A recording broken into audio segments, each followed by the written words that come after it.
Madam Desola Ford aago mélòó lẹ kú nílé tó fa táwọn èèyàn fi ń sọ pé ẹ kó jáde. Mo ti kúrò lé láti bíbí àbí tó 6 a.m. láàárọ̀ yìí. A wá tó bí aago mélòó kẹ́ ẹ tó padà sílé láti ibi iṣẹ́. Di bí ṣe ń sọ̀rọ̀ yìí mi ti délé because full day service ni mo ní pẹ̀lú àwọn ará UK àwọn àti tí mò ń bá ṣiṣẹ́. Ǹjẹ́ ẹ ti ṣàlàyé fún ọkọ yín pé ẹ nílé wálé ní èní yìí? Ṣé ẹ ti ṣàlàyé fọ́kọ yín, ṣé ẹ ti pè wọ́n lórí fóònù? Mi ò jẹ́ ìyálàjẹ anybody ní explanation.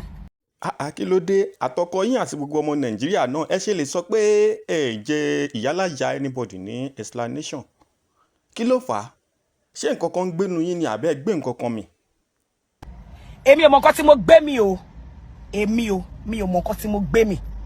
Kí wá ní nǹkan tí ẹ lè rí sọ sí ọ̀rọ̀ ẹ kó kúrò nílé ẹ kó kúrò nílé? Ǹjẹ́ ẹ ní nǹkan kan tí fẹ́ sọ sí fún àwọn ọmọ Nàìjíríà?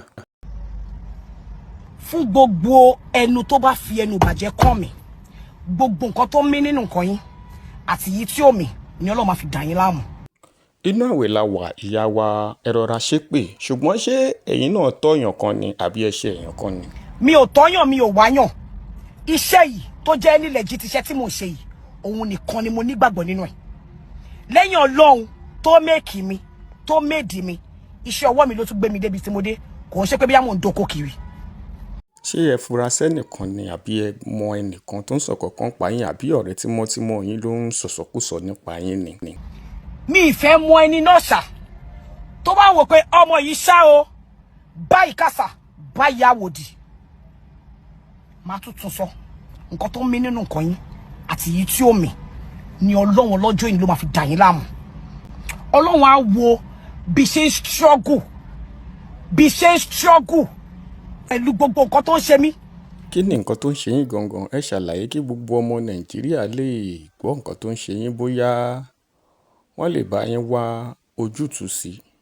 Torí àìsàn àbí àrùn ní bòmímọ́ra kí n pa ẹ́ ṣùgbọ́n tú mi síta kí n fi ọ́ sílẹ̀. Bí ṣe wà yìí mo ní problem ẹ̀yìn, mo dẹ̀ ń ṣiṣẹ́ mọ́tò tí mo dẹ̀ ń deliver dáadáa.